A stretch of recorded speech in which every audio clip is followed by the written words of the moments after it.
could buy Bitcoin in an ETF wrapper or any other way for their clients, and less than half the room could still had access to it. So literally, this is not even institutions. This is not insurance companies. These are financial advisors. They're far down the spectrum. And most still to this day, at least half of the largest financial advisors in the US physically can't buy it on behalf of clients. That's how early it is. And it'll be years until they do, right? And now it's growing. More and more of them are. But it is extraordinary that it is still early, but it is still exceptionally early. Bitcoin Zella stands out with its simplicity and clarity. We've crafted an experience that anyone can dive into, whether you're a crypto expert or just a new to the crypto world. Now guess who keeps his eye on us? The author of best-selling book Rich Dad Poor Dad, Robert Kiyosaki. And we want to take this opportunity and thank all the people who trusted us, and we read every comment. And the best part, it's free. Subscribing now means you will get all new information for free. Don't just follow the trends, stay ahead of them. Subscribe to Bitcoin Zella today and enjoy the new edge. Matthew Hougan and Dan Tapiero explore Bitcoin's role in protecting wealth against inflation at Strategic Bitcoin Reserve Summit 2025. Let's dive into their insights on Bitcoin's economic power and potential future. It's a new asset, so it's not that the volatility is unwarranted. There's price discovery takes a while. And I just, many of the large, I would say, capital allocators or large investors, who would come to the space are not there yet. So it still feels, to me, it's still very retail oriented, despite the fact that BlackRock is there now, and Bitwise, and you have ETFs, and there are some ways for institutional investors to be involved. It's still dominated by individuals. And so individuals are not really professional investors. And so when a market gets mature, you have more professional investors, and they dull the volatility. We see all this crazy extremes and swings because people are panicking at the highs and they're, panicking at the lows, and retail exaggerates both those highs and lows. Bitcoin's volatility has dropped from, 10 years ago. And I suspect, over time it will drop.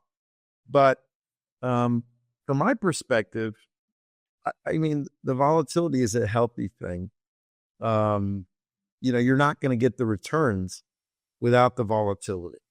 So I wouldn't say that, you said before, volatility means, is not equivalent to risk.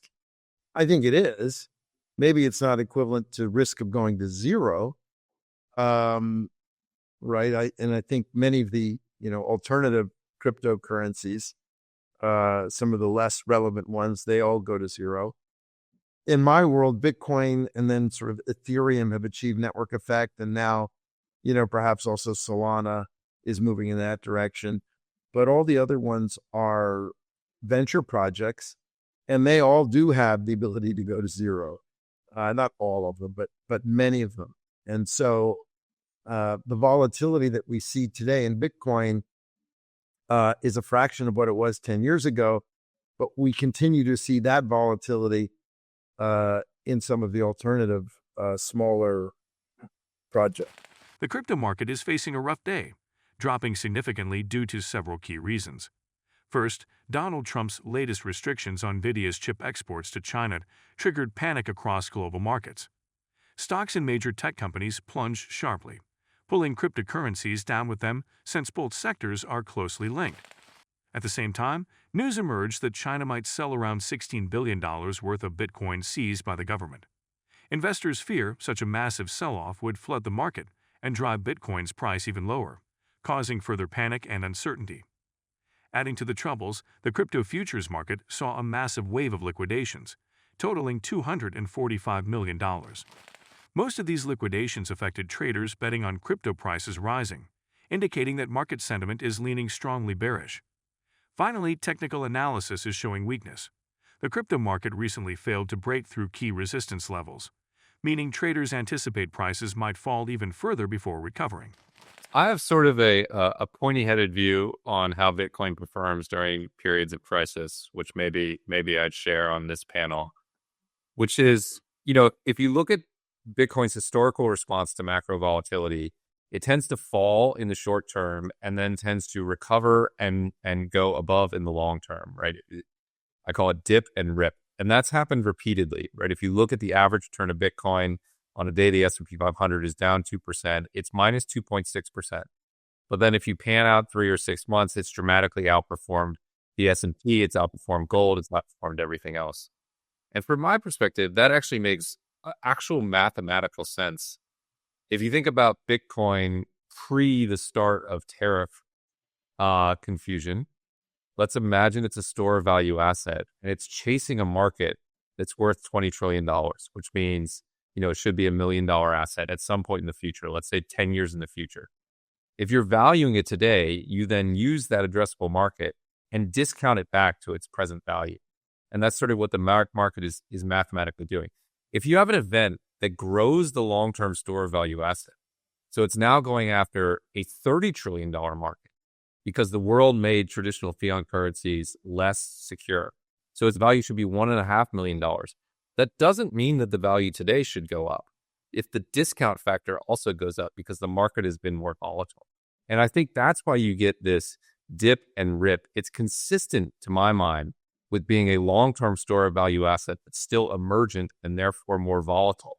You get the dip and rip perspective. It's actually what sort of classic academic finance would tell you would happen in these sorts of situations. It's just confusing for people because they have a hard time holding both of those ideas in their head. Trade tensions between the U.S. and China are heating up again, causing big reactions in global markets. President Trump's administration has warned Beijing it might hike tariffs dramatically, pushing them from 145% up to a staggering 245%. The threat comes after Trump ordered a national security review into critical minerals imported from China, such as lithium and cobalt, essential for tech products and military hardware. The markets responded instantly. Gold surged to an all-time high, surpassing $3,300 per ounce, as investors rushed to safe haven assets amid rising economic uncertainty. Stocks took a hit, with the Nasdaq dropping 2.2% as tech companies felt the immediate pressure of potential new trade restrictions. Interestingly, Bitcoin has remained calm amid the turmoil, trading steadily around $84,000 after a slight dip earlier. China criticized the U.S., warning this trade bullying threatens global stability. Investors worldwide are watching closely, uncertain of how far this economic clash might escalate next. And do not forget to subscribe to Bitcoin Seller. The most important news will reach your inbox on a daily basis and for free. I do not know why you have not subscribed yet. If you like the video, give it a thumbs up and subscribe for more daily updates. Remember, knowledge is power, and we're here to empower you on your financial journey. Until next time, happy investing.